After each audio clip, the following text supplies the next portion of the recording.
देखिए, जीवन में जो अब तक बड़ी मुश्किल चीज़ें लगती थी, बहुत टफ चीज़ें लगती थी, बहुत चैलेंजिंग लगती थी, क्या उन्होंने आपको निखारा नहीं? निखारा है। क्या उन्होंने आपको स्ट्रांग नहीं बनाया, पावरफुल नहीं बनाया? और जो उस समय टफ लगती थी, बाद में जो उसी समय दुख देने वाली चीज़ लगती थी, बाद में उसी ने सुख दिया। ये भी कितनी मज़ेदार चीज़ है ना, कि जो उस समय बड़ी डिफ़िकल्ट लगती थी, यार इतना मुश्किल है, यार ये काम इतना मुश्किल है, लेकिन जब भी वो चैलेंज को आपने स्वीकार कर लिया, एक सर्टेन टाइम के बाद हर दुखद परिस्थिति सुखद बन गई। ये कितनी बड़ी बात है। अगर हम इस बात को स्वीकार करते हुए सीखें तो परमात्मा कर तो हमारा मंगल ही रहा है, लेकिन उसका करने का स्टाइल थोड़ा डिफरेंट है। जिन्हें लगता है ऐसा कि परमात्मा ने मुझे इस धरती पर सिर्फ कष्ट भोगने के लिए ही भेजा है, मैं इतनी आराधना करता हूँ, इतनी साधना करता हूँ, पर शायद मेरे कर्म ही ऐसे हैं जो समाप्त नहीं हो रहे हैं। तो मैं जानना चाहूँगी उन दर्शकों के लिए जिन्हें लगता है कि उन्होंने शायद इतने बुरे कर्म किए हैं कि अब वो समाप्त ही नहीं होंगे, पर आपने कहा कि ऐसा नहीं है। तो आप कॉन्स्टेंटली उनका ओम हंगनमते नमः, ओम हंगनमते नमः, ओम हंगनमते नमः, क्या ये बात हनुमान जी को समझ पता नहीं लगती होगी? क्या ये बात आप उनको याद कर रहे हो, वो एक डिवाइन पावर के रूप में मौजूद हैं और आप उनको कांस्टेंट याद कर रहे हो? देखो, एक व्यक्ति धन को याद करता है, कहीं ना कहीं उसके जीवन में धन भी आना शुरू हो जाता है। एक व्यक्ति अपनी वाइफ को, पत्नी को, प्रेमिका को याद करता है, उसके जीवन में कहीं ना कहीं वो चीज़ें भी आनी शुरू हो जाती हैं। तो कोई व्यक्ति परमात्मा को याद करेगा, क्या उसके ऑरा में परमात्मा की ऊर्जा नहीं समा जाएगी? क्या नाम जप और साधना से भी पुराने कर्म समाप्त हो सकते हैं? 100%। कबीर जी अपनी वाणी में एक जगह लिखते हैं, जब ही नाम हृदय धरा, भया पाप का नाश। पाप यानी पुराने कर्म। वाह। जैसे चिनगी आग की पड़ी पुराने घास, पुरानी घास के ऊपर एक थोड़ी सी चिंगारी डाल दो तो जैसे वो नष्ट हो जाते हैं, वैसे ही नाम का जाप करने से आपके पुराने पाप नष्ट हो जाते हैं। पुराने कर्म आपने काट लिए हैं, समाप्त हो गए, तो दोबारा जब मेरा जन्म होगा तो मैं कैसे पहचानूंगी कि ये कष्ट मेरा नया है, मतलब ये नए कर्मों का कष्ट है, पुराने कर्मों का कष्ट नहीं है।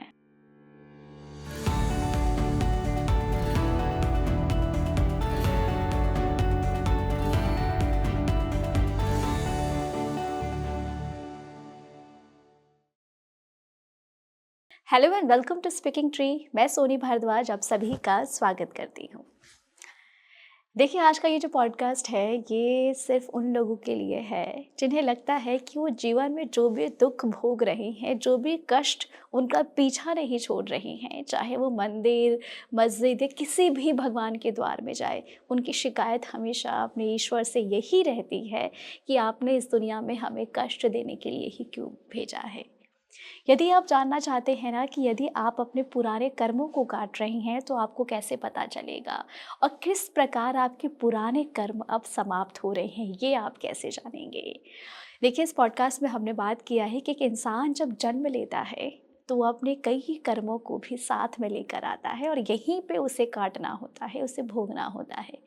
लेकिन एक सवाल ये भी उठता है कि यदि पुराने कर्म ही हमें काटने हैं तो फिर हमें भेजा ही क्यों है। देखिए, ये बहुत महत्वपूर्ण है ये पॉडकास्ट, क्योंकि इस पॉडकास्ट में ना आप ये जान जाएंगे कि यदि आपको कुछ पुराने कर्मों को काटने के लिए भेजा है तो आने वाला जीवन, आने वाला अगला जन्म आपका कैसा होगा और क्या आपने खुद पसंद किया है, क्या जो घटनाएं आपके साथ हो रही हैं आप खुद चूज़ करके लाए हैं। इस पॉडकास्ट को देखिए तो आप समझ जाएंगे कि कैसे पुराने कर्म आपके समाप्त हो सकते हैं और किस प्रकार आपके जीवन में दैवीय शक्ति, वो डिवाइन पावर आपसे जुड़ती है और आपको कैसे पता चलेगा यदि आप किसी मंदिर से या किसी भगवान के द्वार से प्रार्थना करके आ रहे हैं तो किस प्रकार आपको वो संकेत देंगे, वो 7 इशारे, वो 7 निशानियाँ जिनसे आप जान सकते हैं कि अब आपके पुराने कर्म समाप्त हो चुके हैं और अब आपके जीवन में जो होगा वो ईश्वर की कृपा से होगा, ईश्वर की मर्जी से होगा। इस पूरे पॉडकास्ट पे बात करने के लिए हमारे पास आज एक खास गेस्ट है जो कि बहुत अच्छे हैं, हमारे पहले भी हमारे प्लेटफॉर्म पर आ चुके हैं, संजीव मलिक जी। संजीव मलिक जी, मैं आपका स्वागत करती हूँ। जी, बहुत बहुत शुक्रिया, धन्यवाद बुलाने के लिए। आज जो मैंने पॉडकास्ट का टॉपिक चूज़ किया है, इस बार मैंने डिवाइन एंजल्स के बारे में जिक्र ना करके मैंने ये चूज़ किया है कि एक इंसान ना जब इस धरती पर आता है संजीव जी, तो वो कहते हैं कि वो अपने कई सारी चीज़ें ना अपने पास लाइफ से लेकर आता है और यहीं पे वो इन चीज़ों को भोगता है। लेकिन एक आम इंसान कैसे समझेगा कि वो अब जो भोग रहा है वो अपने पुराने कर्मों को भोग रहा है, और किस प्रकार वो अपने पुराने कर्मों को काट सकता है, उसे कैसे पता चलेगा? ये टॉपिक बहुत ही अच्छा है और मुझे लगता है बहुत सारे लोग इसमें कंफ्यूज्ड होंगे इस चीज़ में। देखो, सबसे पहले जो हमारे जीवन की आज की कंडीशंस हैं वो काफ़ी चीज़ों पर डिपेंड करती हैं। ऑब्वियसली उसमें पास्ट लाइफ के कर्म भी हैं, लेकिन प्रेजेंट एक्शन भी उतने ही जिम्मेवार हैं। तो और साथ में प्रभु कृपा या एनवायरमेंटल चीज़ें भी जिम्मेवार हैं। जी। तो 3 चीज़ों का कॉम्बिनेशन है हमारा आज का प्रेजेंट, जिसमें पास्ट लाइफ के कर्म, present actions plus environmental conditions, right. अब जैसे जैसे किसी व्यक्ति का एक्सीडेंट हो जाता है, वो एक्सीडेंट होना उसके हाथ में नहीं था, जी। वो प्रीवियस कर्मा का रिजल्ट हो सकता है, लेकिन आज के टाइम में उसने लोगों के साथ अच्छे से, मतलब लोगों के साथ एक अच्छी दोस्ती बना रखी है, फ्रेंड्स हैं जो सपोर्ट करने वाले हैं, डॉक्टर्स हैं शायद उसको जानते हैं, या पैसे का फ्लो ठीक ठाक उसने बना रखा है। तो प्रेजेंट लाइफ में वो एक्सीडेंट के बाद जो रिकवरी है वो एज फास्ट एज पॉसिबल जो हो जाए हो सकती है। कर्म ने अपना काम किया, कर्म ने उसे तकलीफ दी, लेकिन प्रेजेंट कर्मा ने उसकी रिकवरी फास्ट कर दी। तो कर्म को हम डिनाई नहीं कर सकते, कुछ चीज़ें होनी हैं उन पे हम डिनाई नहीं कर सकते, लेकिन मेरा प्रेजेंट माइंडसेट उस चीज़ को रिकवर करने में बहुत हेल्प करता है। अब बिजनेस में कोई लॉस हो गया, किसी को जी। कोई बड़ा लॉस हुआ, अब उस लॉस के बाद लॉस होना शायद आपके हाथ में नहीं भी हो, कुछ चीज़ें आपके हाथ में नहीं, लेकिन अगेन उसकी रिकवरी कैसे करोगे, उस लॉस के बाद आपका माइंडसेट कैसा होगा। एक व्यक्ति ये सोच के बैठ जाए कि यार 50 लाख रुपए डूब गए, हे भगवान तूने मेरे साथ कितना बुरा किया, ये उसकी सोच हो सकती है। एक दूसरा व्यक्ति उसी को ये हो सकता है, शायद प्रकृति, परमात्मा, भगवान मुझे कुछ सिखाना चाहता है, कुछ फीडबैक देना चाहता है इस फेलियर के थ्रू, तो मुझे कहीं ना कहीं अपने ऊपर खुद पर काम करना चाहिए, शायद मैंने ये गलती करी, मुझे इसको सुधारना चाहिए। तो जैसे ही आप ये वाली सोच बदलते हो, अकॉर्डिंगली रिजल्ट चेंज हो जाता है। तो your your your future is your past Karma plus plus present actions plus environmental conditions. कभी कभी कुछ चीज़ें ऐसी भी होती हैं जो हमारे हाथ में नहीं आती। अब कहीं पर भूकंप आ गया, ये हमारे हाथ में नहीं था, इसमें बहुत सारे लोगों को नुकसान हुआ, share market up and down हो गई, किसी का युद्ध हो गया, ये हमारे हाथ में नहीं है, ये मेरे डायरेक्ट कर्मा भी नहीं है। अब ईरान और अमेरिका के बीच में लड़ाई हो रही है, इससे मेरा कोई डायरेक्ट कर्मा नहीं है, बट मैं क्योंकि इस सिस्टम का हिस्सा हूँ, तो अगर वहाँ से ऑयल के प्राइसेस अप एंड डाउन होंगे तो मेरा जीवन भी प्रभावित होगा, थोड़ा या ज़्यादा। अब कितनी अच्छे से मैंने खुद को अब तक तैयारी कर रखी है उस पर डिपेंड करेगा कि मैं उससे रिकवर कितनी फास्ट करता हूँ। और रिकवरी का सबसे अच्छा तरीका क्या है? पहली बात, माइंडसेट पॉजिटिव बनाया कि जो मर्जी हो जाए, मुझे हमेशा एक बिलीफ बनाए रखना है कि परमात्मा मंगल भवन अमंगलहारी है, कि वो जो करेगा मेरे लिए कुछ तो भला होगा, भले ही वो बड़ा चैलेंज लगे, भले ही वो बड़ी तकलीफ लगे, लेकिन वो मेरी भलाई के लिए होगा। दूसरी बात, मुझे खुद को प्रिपेयर करना है, कोई भी चीज़ मुझे उठाने के लिए आ रही, गिराने के लिए नहीं आ रही। अगर मैं ये बात दिमाग में बिठा लूँ तो मुझे हर चैलेंज पॉजिटिव बना के जाएगा। तो हमें अपने अंदर अफर्मेशन डालना है कि मैं अपनी ज़िंदगी के हर चैलेंज को स्वीकार करता हूँ। तो चैलेंज को जब चैलेंज की तरह लिया जाता है तो सोचने का नज़रिया बदल जाता है। चैलेंज को केवल प्रॉब्लम की तरह लेंगे तो सोचने का नज़रिया बिल्कुल डिफरेंट होगा। हे भगवान, इतनी समस्याएं क्यों दी तूने मेरे जीवन में? तो आप क्रिब करते रहोगे, दुखी रहोगे, बजाय इसके कि आप क्रिब करने के आप कहीं ना कहीं उसे चैलेंज की तरह स्वीकार करते हो सकता है आपने मुझे फिजिकली उतना स्ट्रांग नहीं बनाया, हो सकता है फाइनेंशियली स्ट्रांग नहीं बनाया, हो सकता है मेरे रिश्ते साथ देने वाले नहीं हैं, इनमें से कोई भी कंडीशन हो सकती है जो प्रीवियस कर्मा से, प्रीवियस बर्थ से मेरे साथ चली आ रही है, बट वो मेरे लिए शो स्टॉपर ना हो जाए।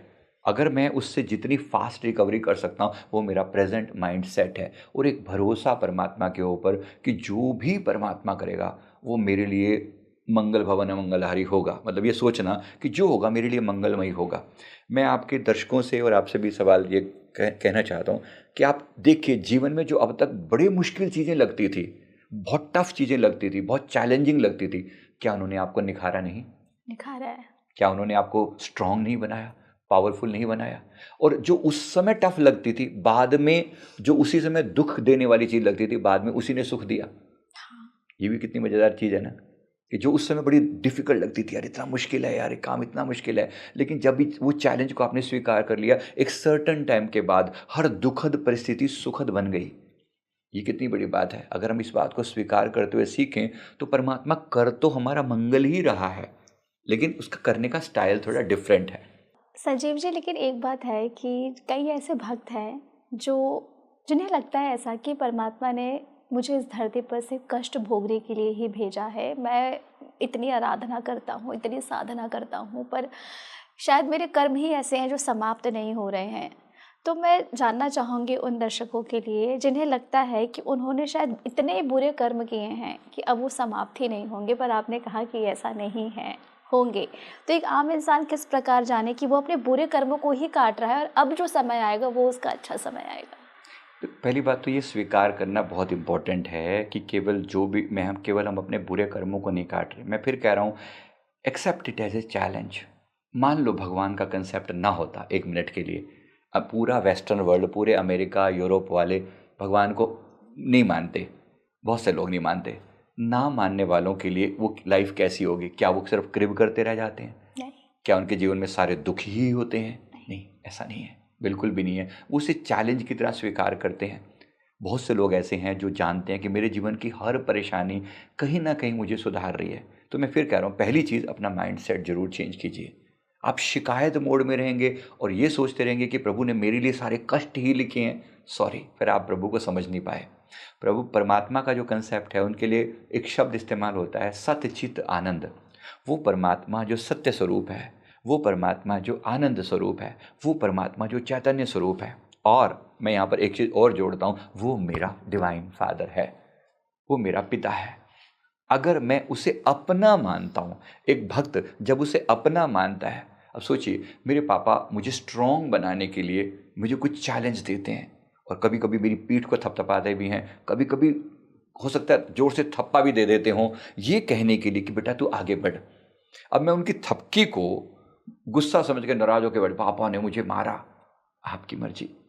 मैं कह रहा हूँ कि पापा मार नहीं रहे हैं, पापा आपकी पीठ थपथपा रहे हैं आगे बढ़ने के लिए। तो डिवाइन कभी भी आपको इतना कष्ट नहीं देता कि आप टूट जाओ। ओनली थिंग, आपका माइंडसेट वैसा ना हो। तो मैं फिर अपने आप को एक पॉजिटिव चैलेंज देकर मैं समझाने का प्रयास कर रहा हूँ कि परमात्मा ने आपको एक चैलेंज दिया था, आपने उसे स्वीकार क्यों नहीं किया? अगर किया होता तो आप उसी चीज़ से निखर सकते थे। आप बताओ, कौन से ऐसे भक्त हुए हैं जिनके जीवन में सब कुछ अच्छा रहा हो? कोई नहीं है। स्वयं भगवान भी, श्री कृष्ण जब धरती पर आए, हाँ। इतनी डिफिकल्ट कंडीशंस में आए, उन्होंने ये बताने के लिए कि भैया तुम्हारे कष्ट क्या कष्ट हैं, तुम मेरे कष्ट देखो, मैं तो पैदा ही जेल में हुआ और दूसरी माँ के आते ही कहीं और दूसरी माँ के यहाँ भेज दिया गया। पिता मेरा मेरा प्यार, कभी माँ बाप का प्यार ही नहीं मिल पाया। शुरू के 12 साल 15 साल की एज तक तो कुछ मिला ही नहीं मुझे, सारे अजीब अजीब लोगों के साथ पाला पड़ गया। आते ही बकासुर टकासुर पता नहीं कौन कौन से असुरों ने आकर मेरे ऊपर, कितना चैलेंज था। हम सोच के देखें, हम सोचेंगे नहीं नहीं वो तो भगवान थे। नहीं, बेशक आप उन्हें भगवान के रूप में माने, पर एज ए इंसान कष्ट तो झेला। श्री राम जी का जीवन कौन सा कुछ सुखद रहा? आज हम कहते हैं श्री रामचंद्र कृपालु भज मन हरण भय दारुणम, आज हम कहते हैं, लेकिन उन्होंने खुद का जीवन कितना टफ लिखा। यानी जब वो खुद का अपनी स्क्रिप्ट खुद ही लिखने वाले हैं, वो खुद भी धाता हैं, वो भी अपने जीवन को सरल नहीं लिख रहे। वो नहीं कह रहे कि मेरा जीवन गुड़ी गुड़ी सा रहे, आनंद सा रहे, मजा लेता रहूं मैं बैठकर और बाकी सब दुनिया कष्ट भोगती रहे। नहीं, उन्होंने वही सारे कष्ट भोगे। वरना अपनी पत्नी को गंवाने का दुख कितना बड़ा होगा, सोचिए। चाहे तो कोई श्राप उन पर असर नहीं कर सकता, लेकिन फिर भी उन्होंने स्वीकार किया, नारद जी के श्राप को स्वीकार किया और अपने ऊपर वो कष्टों को भोगा। तो कहीं ना कहीं ये सिखाने के लिए है कि चैलेंज तो सबके जीवन में है। मजे की बात यह है कि जितनी ज़्यादा चैलेंज उतनी ज़्यादा ग्रोथ, ये इस सृष्टि का प्रिंसिपल है। जिसने जितना दर्द सहा है उतना चैन भी पाया है। ये बात सबके लिए ट्रू है। अगर किसी व्यक्ति को ये लगे कि ये दर्द केवल परमात्मा आपको तकलीफ देने के लिए दे रहा है तो शायद ये गलत है। वो आपको स्ट्रांग बनाने के लिए दे रहा है। इस चीज़ को स्वीकार कीजिए। मतलब ऐसा कह सकते हैं कि यदि आपने अपने दुखों से, अपने कर्मों से सीख लिया और फिर आगे बढ़ गया, यानी कि आपकी सारी चीज़ें वहीं समाप्त हो गई। डेफिनेटली लर्निंग इम्पोर्टेंट थी और वो लर्निंग आपने ले ली तो आपकी चीज़ें समाप्त हो गई। संजीव जी, कहते हैं कि एक इंसान जब सच्चे मन से किसी की आराधना करता है या किसी की पूजा करता है तो कहीं ना कहीं उसके साथ एक ऐसी एनर्जी रहती है जो उसे नहीं महसूस होती, लेकिन वो उसे हमेशा प्रोटेक्ट करती है। तो हम कर्मों की बात कर रहे हैं, तो कई लोग ऐसे होते हैं जिनके पास एक ऐसी शक्ति होती है जिनके कर्म ही उनके लिए बहुत बड़ा वरदान बन जाते हैं। ये सही है। देखो, जब भी आप किसी भी देवी देवता की साधना करते हो, आराधना करते हो या परमात्मा के किसी भी रूप को मानते हो, इन दिव्य शक्तियों का प्रॉपर इनका अर्थ ही ये है कि ये आपके जीवन में आकर आपके ऑरा में अपनी जगह बना लेती हैं। अब मैं कॉन्स्टेंटली, मान लीजिए मैं हनुमान जी का स्मरण करता रहता हूँ, मान लीजिए, तो आप कॉन्स्टेंटली उनका ओम हंगनमते नमः, ओम हंगनमते नमः, ओम हंगनमते नमः, क्या ये बात हनुमान जी को समझ पता नहीं लगती होगी?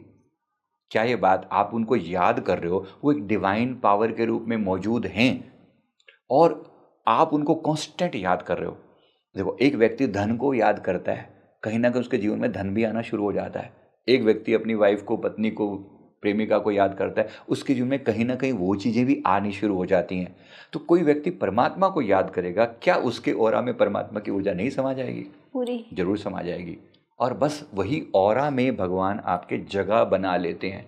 तो जब आपने कहा डिवाइन पावर साथ रहती है, तो वो कैसे साथ रहती है? जब आप कॉन्स्टेंटली किसी को याद करते हो, किसी देवी देवता को याद करते हो, तो वो आपके ऑरा में, आपके आभा मंडल में अपनी एक गोल्डन आभा छोड़ देते हैं, जो उनकी खुद की आभा होती है। मुझे लोगों की ऑरा में वो चीज़ दिखती है कि मतलब इस व्यक्ति ने किसी जीवन में इन देवी देवता का साथ किया हुआ है, किसी अलग जीवन में किसी और के साथ, कभी ऐसा भी हो सकता है कि मल्टीपल भी हो, तो उस व्यक्ति के ऑरा में ऐसी लेयर दिखाई पड़ती हैं। तो गोल्डन के साथ रेड की आभा लग रही है तो क्वाइट पॉसिबल कि ये गणपति जी की हो, गोल्डन के साथ ब्लू की आभा लग रही है, क्वाइट पॉसिबल कि ये भगवान शिव की हो। ऐसे ही अलग अलग देवी देवताओं की अलग अलग टाइप का ऑरा उनके ऑरा में ऐड हो जाता है। अब वो दिव्य शक्तियाँ जब साथ होती हैं तो जीवन में आने वाले हर तकलीफ पर वो उसका साथ देती हैं। तो कहीं ना कहीं उसके जीवन में आने वाले हर चैलेंज, हर दुख भी अगर वो परमात्मा को याद करता रहे तो सुख में बदल जाता है। तो कितनी मज़ेदार चीज़ है ना कि हमने याद किया हुआ है। परमात्मा केवल एक ही जन्म में क्या कि अपनी ड्यूटी से फ्री नहीं हो जाते कि भाई मैंने तो अपना फ़र्ज़ निभा दिया, बात खत्म होगी। नहीं, ऐसा नहीं है। एक डिवाइन फादर की तरह वो आपके ऑरा को कांस्टेंट प्रोटेक्शन देते हैं। एक जीवन बीत जाए या कई जीवन बीत जाएं, मेरे गुरुदेव, मेरे परमहंस जी मेरे साथ रहते हैं। उन्होंने करीब 5 जन्म पहले वायदा किया था, कोई किसी बात पर प्रसन्न होकर, कि मैंने जब उनकी सेवा करी तो प्रसन्न होकर कि जब तक तेरी आत्मा का परम उद्धार नहीं हो जाता तब तक मैं तेरे साथ हूँ। ऐसा कहकर उन्होंने अपनी गोल्डन आभा मेरे ऑरा में स्थापित की कि अब देख, अब तू जहाँ जाएगा, जो करेगा, जिस रूप में भी होगा, I am there with you. Now that divine power is constantly protecting across birth. एक जन्म नहीं, 2 जन्म नहीं, 3 नहीं, 4 नहीं, अनेक जन्म बीत जाने के बाद भी वो ऊर्जा कभी, बस हमारा फर्ज क्या है कि हम बार बार उनको याद करते रहें। क्योंकि ये इनके साथ एक चीज़ होती है, ये आपके ऑरा में रहते हैं लेकिन इंटरफेयर नहीं करेंगे। इनकी नॉर्मली फ्रीक्वेंसी हमें कनेक्ट इनकी फ्रीक्वेंसी हमें कनेक्ट करती रहती है। ये इंटरफेयर नहीं करते, ये आपकी फ्री विल में दखल नहीं देते। आपके मन को प्रेरणा देंगे कि लेफ्ट में ले ले, या रास्ता यहाँ से जा रहा है, या इस व्यक्ति से बात कर ले, मान लो, इसके लिए ये प्रेरणा देंगे। अब उस प्रेरणा को स्वीकार करना या ना करना ये हमारे हाथ में है। तो हमारी आज की बुद्धि, आज का ज्ञान हमें बस उस दिशा में ले चले कि हम इनकी प्रेरणा को एक्सेप्ट कर पाए। तो डिवाइन पावर्स बहुत लोगों के साथ होती है, मुझे लगता है सभी के साथ हैं, लेकिन उसको उनको इन्वोक करना प्रार्थना पूर्वक, ये हमारा फर्ज होना चाहिए। तो आपको लगेगा कि हर पल उनकी सहायता और बढ़ती जाती है। एंजल्स ना बड़े शर्मीले होते हैं, ऐसा मैं कई बार बोलता हूँ। शर्मीले का मतलब है कि वो एक अपने आप खुद आके आपकी लाइफ में इंटरफेयर कभी नहीं करेंगे until unless you call them. कहीं आप फंस जाओ, प्रभु मुझे प्रोटेक्शन दीजिए, मेरी हेल्प कीजिए, and you will see that divine help will come in your life this way और अदर। कुछ ना कुछ तरीके से आपके जीवन में डिवाइन लाइट उतरेगी, कोई ना कोई हेल्प किसी ना किसी रूप में आकर मिल जाएगी। इस तरीके से मुझे ये समझ में आ रहा है कि डिवाइन पावर्स और ये एंजल्स भी हमारे पुराने कर्मों को समाप्त करने में कहीं ना कहीं मदद तो करते हैं। 100% करते हैं, बिल्कुल करते हैं। इनका काम ही यही है, सा विद्या या विमुक्तये, ज्ञान वो जो हमें मुक्ति दिला दे, भक्ति वो जो हमें अंत में मोक्ष के द्वार पर खड़ा कर दे। Why not? अंत में अगर मैं अपने बच्चे को, किसी से मैं प्रेम करता हूँ, मेरा बच्चा मान लो मेरे लिए प्रयास कर रहा है, मुक्त होने का प्रयास कर रहा है, मुझे खुश रखने का प्रयास कर रहा है, तो मैं एज ए फादर अपने बच्चे के लिए क्या नहीं कर दूंगा, जबकि मैं ऑल कैपेबल हूँ। लेट्स से मैं भगवान की बात कर रहा हूँ कि भगवान अगर ऑल कैपेबल हैं और एक बच्चा उनके आगे कांस्टेंट प्रेयर करता है कि प्रभु जैसा भी हूँ मैं आपका हूँ, तो शरणागति का ये मार्ग ना बहुत गजब का है। कुछ भी आपको नहीं आता, ज्ञान ध्यान कर्म जप तप कुछ नहीं आता, केवल ये तो कहना आता है पापा I am yours, I am connected to you. मैं बोलता हूँ भक्ति सबसे सहज है। आप एक दिल में कांस्टेंट भाव बना के रखो कि मैं आपका हूँ, I do connect to you. जैसे ही आपके दिल में भाव पैदा होता है, you don't need to worry about anything, फिर चिंता मत कीजिए, फिर भगवान का डिवाइन प्रोटेक्शन सदैव आपको मिलता है। और एक व्यक्ति को, एक भक्त के दिल में, भक्त का मतलब ही क्या है, वो विभक्त नहीं है। विभक्त का मतलब होता है टूटा हुआ, भक्त मतलब जुड़ा हुआ है, वो कॉन्स्टेंटली जुड़ा हुआ है। भले ही वो नाम जाप कर रहा है या नहीं कर रहा, पर करे तो बेस्ट है। अब गुरुदेव ने हमें एक नाम दिया हुआ है जो कि गुप्त रूप से श्वासों में चलता रहता है। अब मैं कुछ भी कर रहा हूँ, श्वास तो चल ही रही है और श्वास में वो मंत्र चल रहा है, वो कनेक्ट किए जा रहा है। मुझे कांस्टेंट डिवाइन के साथ कनेक्टिविटी है। श्वास चल रही है, दिन चल रही है, रात चल रही है, पवित्र अवस्था में चल रही है, अपवित्र अवस्था में चल रही है, घर में चल रही है, बाहर चल रही है, श्वास तो चल रही है, तो कांस्टेंट कनेक्टिविटी बनी रही है। कबीर सिंह लिखते हैं कि उठत बैठत खड़े उताने, कहे कबीर हम वही टिकाने, आई एम ऑलवेज कनेक्टेड। जब आप इस मोड में आ जाते हो, फिर आपको किसी विधि विधान की जरूरत नहीं पड़ती, and you feel that you are always connected. क्या नाम जप और साधना से भी पुराने कर्म समाप्त हो सकते हैं? 100%। कबीर जी अपनी वाणी में एक जगह लिखते हैं, जब ही नाम हृदय धरा, भया पाप का नाश। पाप यानी पुराने कर्म। वाह। जैसे चिनगी आग की पड़ी पुराने घास, पुरानी घास के ऊपर एक थोड़ी सी चिंगारी डाल दो तो जैसे वो नष्ट हो जाते हैं, वैसे ही नाम का जाप करने से आपके पुराने पाप नष्ट हो जाते हैं। प्रेमानंद जी महाराज जी आजकल बड़ा जोश में ये बात बार बार कहते हैं ना कि नाम का जाप करो, तुम कुछ भी तुम्हें नहीं आता, तुम बार बार ये कहते रहो राधे राधे राधे राधे। अच्छे में जपो, खुशी से जपो, नाराज होकर जपो, पॉजिटिवली जपो, नेगेटिवली जपो, जैसे मर्जी कर लो, नाम अपना प्रभाव आपके ऊपर डालेगा ही डालेगा। तुलसीदास जी लिखते हैं, तुलसी अपने राम को हीज भजो के खीज। हीज मतलब खुशी होकर, खीज मतलब गुस्से से, हे भगवान क्या कर रहा है तू, जय श्री राम। अगर तुम ऐसे भी बस भजोगे तो भी तुम कहीं ना कहीं भगवान की प्रसन्नता को पाएंगे। फिर लिखते हैं, भूमि पड़े उपजेंगे ही उल्टे सीधे बीज। बीज अगर उल्टा डाल लोगे, सीधा डाल लो, फाइनली तो ऊपर ही आएगा वो। तो इसी प्रकार से ये चीज़ जो है ना काम करती है। तो जरूर constant remembrance of the supreme will make you happy here and here after, दोनों दुनिया में, यहाँ भी और आगे की दुनिया में भी आपको आनंदित रखेगी। इसीलिए इस पर जोर इतना है और होना चाहिए। और कलयुग में तो ये चीज़ और स्ट्रांग हो जाती है जब आपके चारों तरफ ऐसा भयानक माहौल हो, पता नहीं इतनी अनसर्टनिटी हो, रोज़ लड़ाई की खबरें आ रही हैं, इतने लोग मर रहे हैं, यहाँ पर इतने लोग, इतनी जगह पर, वो कोचिंग सेंटर में ऐसे आग लगी, कितना भयानक मंजर है चारों तरफ। हमें लगता है सब खुशी की चीज़ें थोड़ी हो रही हैं। इतना दुखद माहौल में भी अगर एक व्यक्ति कांस्टेंट अपने अंदर रिमेम्बरेंस में रहे, वो दुखी नहीं होगा। जो मर्जी हो जाए, सिचुएशन कितनी भी खराब क्यों ना हो, लेकिन वो व्यक्ति अंतरात्मा से, अंदर से वो खुश है, उसकी आत्मा प्रसन्न है, भले ही सिचुएशन कैसी है। तो सिचुएशन अभी भी देखो, कुछ लोगों के लिए ये कलयुग चल रहा है, कुछ लोगों के लिए यही युग सतयुग है, कुछ लोगों के लिए सच में अंतरात्मा तो सतयुग में जी रही है। तो मुझे कुछ कहने की उसमें वो नहीं होनी चाहिए कि अल्टीमेटली कि जैसे आपके मन की स्थिति वैसे आपके लिए सृष्टि है, जैसी दृष्टि वैसी सृष्टि। एक यूज़र ने हमें कमेंट में एक सवाल किया था जो मैं आपसे पूछ रही हूँ कि मैं भगवान के मंदिर रोज़ जाता हूँ और मुझे लगता है कि मेरे साथ जो कष्ट है या जो पीड़ा मेरे साथ चली आ रही है वो शायद मेरे कुछ कर्म है, तो मेरे वो कर्म समाप्त हो जाएं।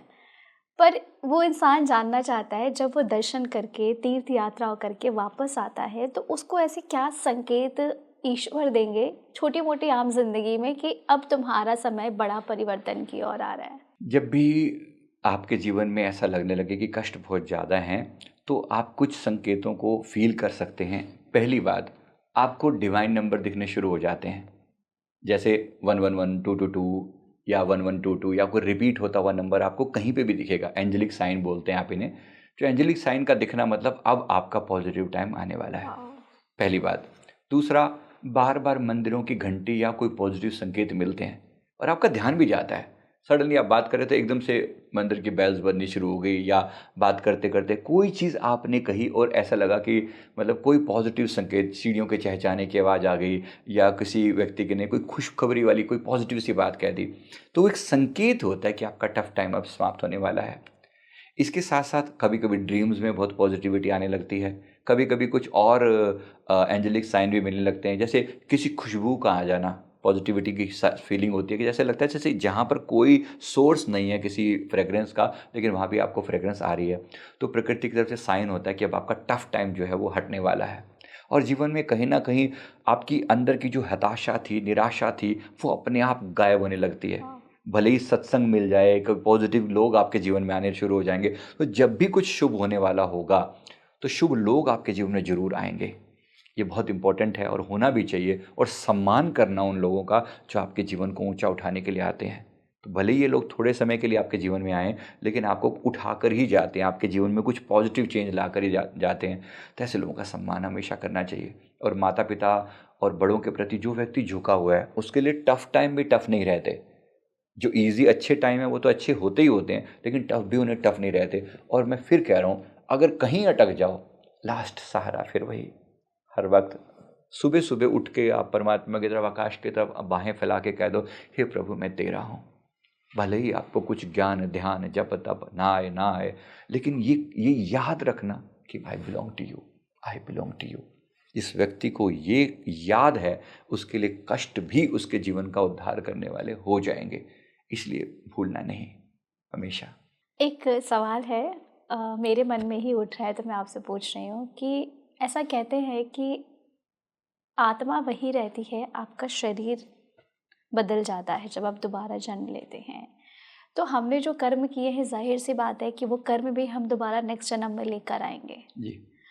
तो ये मुझे कैसे पता चलेगा कि मैंने तो अपने पुराने कर्मों को यहाँ काट लिया है, पर जब मेरा दोबारा जन्म, जैसे आपने कहा कि पुराने कर्म आपने काट लिए हैं, समाप्त हो गए, तो दोबारा जब मेरा जन्म होगा तो मैं कैसे पहचानूंगी कि ये कष्ट मेरा नया है, मतलब ये नए कर्मों का कष्ट है, पुराने कर्मों का कष्ट नहीं है। सोल कॉन्टैक्ट का मतलब होता है, कभी कभी आत्मा कुछ चीज़ तो पिछले जन्मों से कैरी फॉरवर्ड करके लाती है कि मुझे ये कष्ट भोगने हैं। कुछ चीज़ें अपने लिए वो नए चैलेंज भी डिस्क्राइब करती है। ठीक है, जैसे मैं कोई चैलेंज अपने लाइफ में, मान लो मैंने हमेशा पिछले जीवन में मेरा पार्टनर बहुत अच्छा था, मैंने सुख वाला जीवन जी लिया। हाँ। ठीक है, कभी कभी हम जानबूझ के चुनते हैं कि ऐसा टफ मेरे जीवन में कुछ आए जो मुझे और पावरफुल बना जाए, क्योंकि आत्मा अनुभव से तो सीखेगी ना। मैंने पॉजिटिव अनुभव सारे ले लिए, तो परमात्मा आपको जैसे मीठे के साथ थोड़ा नमकीन भी चलता है, तो ऐसे ही कुछ मीठे के साथ नमकीन भी चलाया जाता है। यानी कि आपके पॉजिटिव शुभ कर्मों के साथ साथ थोड़ी सी वो पार्ट भी जोड़ा जाता है जो आपको थोड़ा चैलेंजिंग होता है, जो आपको नई लर्निंग देता है। तो एक जीवन में आपने अच्छे पार्टनर का आनंद ले लिया, एक जीवन में हो सकता है आप बड़ा चैलेंजिंग पार्टनर मिले, बड़ा टफ पार्टनर मिले, लेकिन उसका भी रिजल्ट अंततः लाभकारी होगा। संत तुकाराम जी का एग्जाम्पल कई बार आता है, उनकी पत्नी बड़ी कर्कशा थी, बड़े मतलब कड़वे बोलती थी, तो उसके बोल से बचकर वो भगवान की तरफ दौड़ते थे। तो विट्ठल विट्ठल विट्ठल करते हुए कि भाई इसको फेस करूंगा तो ये तो उल्टा सीधा बोलेगी, तो उसको उससे बचने के लिए वो भगवान की तरफ जाते थे। मतलब कि कहने को जीवन में एक टफ चैलेंज था, लेकिन उस टफ चैलेंज ने भी उनके जीवन को इतना सुधारा कि उसको उन्होंने परमात्मा की तरफ मोड़ दिया। तो कुछ चीज़ें हमारे पिछले जन्मों के कर्म होते हैं, कुछ हम नई चीज़ों को स्वीकार करते हैं कि मुझे ये वाला चैलेंज मिलेगा तो मैं ग्रो करूँगा। याद रखिए, ये पृथ्वी लोक है। पृथ्वी लोक का मतलब ही यहाँ पर ये है, ये ट्रेनिंग सेंटर है। ट्रेनिंग सेंटर में जैसे आप जो मोस्ट टफेस्ट जॉब लेगा ना, वो उतना ही ज़्यादा पावरफुल बनेगा। जितने डिफ़िकल्ट कंडीशंस को वो पास करेगा, उतनी ज़्यादा वो स्ट्रॉन्ग पर्सनैलिटी बनेगा। तो कभी कभी कुछ चैलेंज आप खुद से स्वीकार करते हो।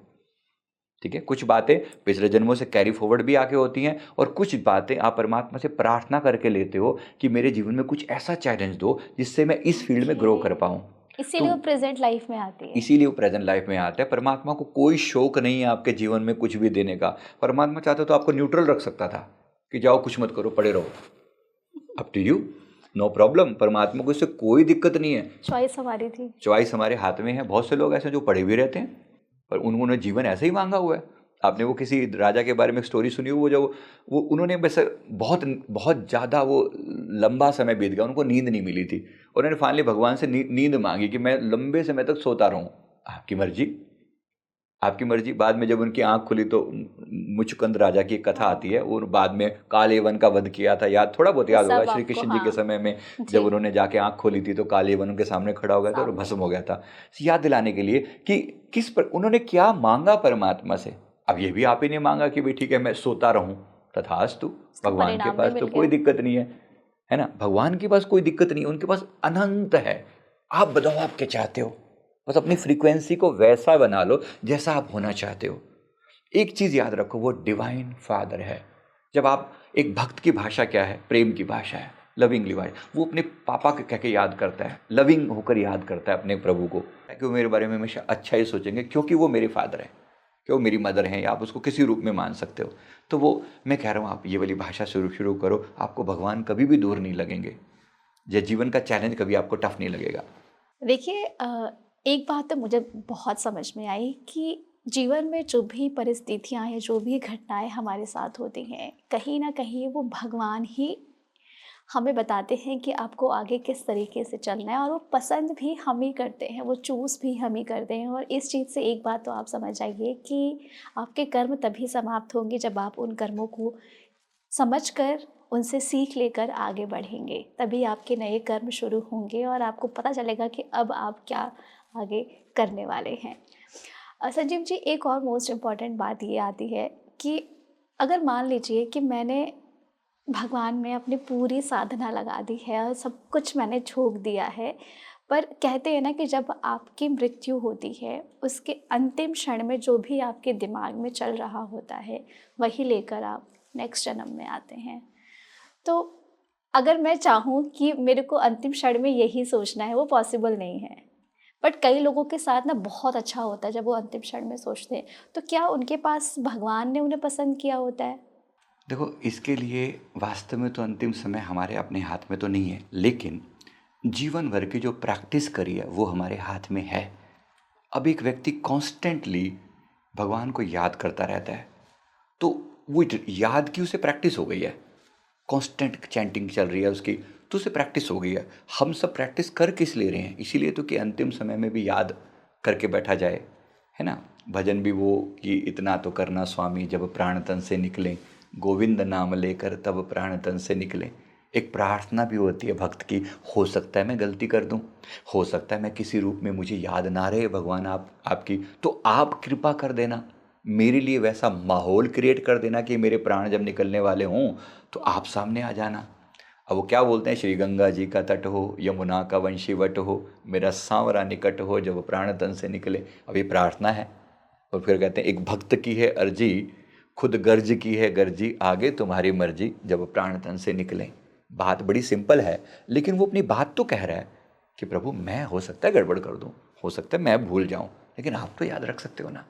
मेरी कैपेबिलिटी नहीं है, आप तो इस एनवायरनमेंट के, सारे भूखंड के मालिक हो। तो मेरी प्रार्थना है, मेरी लाज रखना और अंतिम समय में अपनी कृपा दृष्टि मुझ पर बनाना। तो यहाँ परमात्मा की सहायता काम करती है, डिवाइन इंटरवेंशन काम करता है। तो आपकी प्रार्थना, जीवन भर की साधना, जीवन भर आपने याद किया तो अंतिम समय में वही याद आएंगे, जाहिर सी बात है।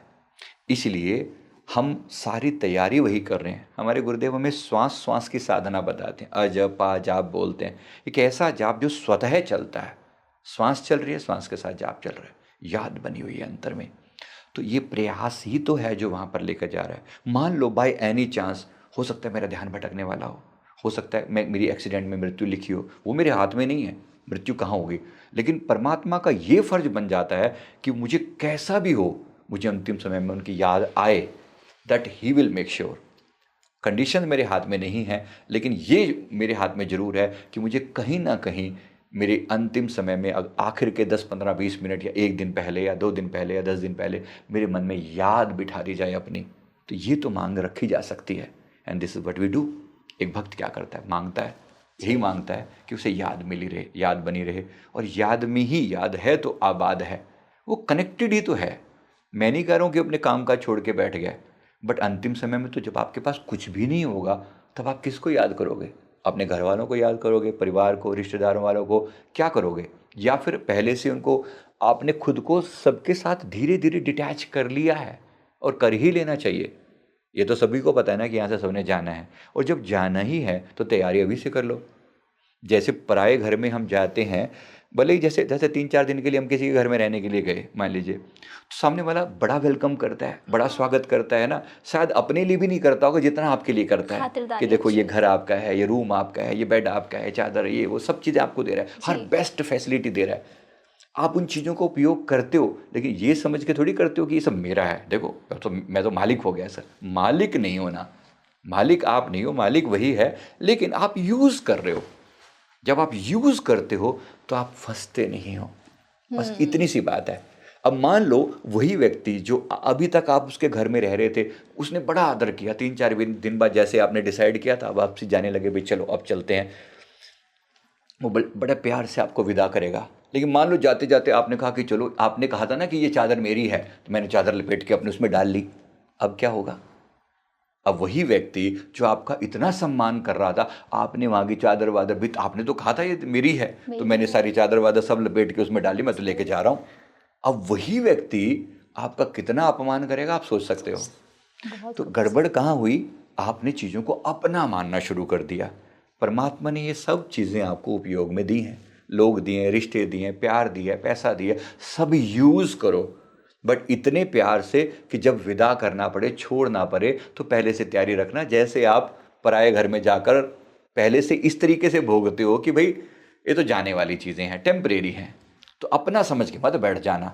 जब आप त्यागपूर्वक भोगते हो तब आप आनंद से जाते हो यहाँ पर। हर एक इंसान को ऐसा महसूस होता है कि हम जब सबके साथ बहुत अच्छा करते हैं, सबकी मदद करते हैं, सबको दया भाव से देखते हैं, पर फिर भी भगवान क्यों हमें रुलाते हैं और क्यों हमारे साथ अच्छा क्यों नहीं होता है। ये चीज़ ना हम आम इंसानों की सबसे बड़ी समस्या है, क्यों बुरा होता है, हमने तो सब अच्छा किया।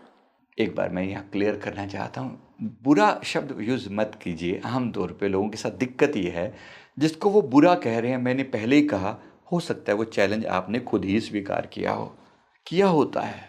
आपने सोल कॉन्ट्रैक्ट में खुद लिखा हुआ है, हे प्रभु मेरे जीवन में तरह तरह के चैलेंज देना ताकि मेरी ग्रोथ हो।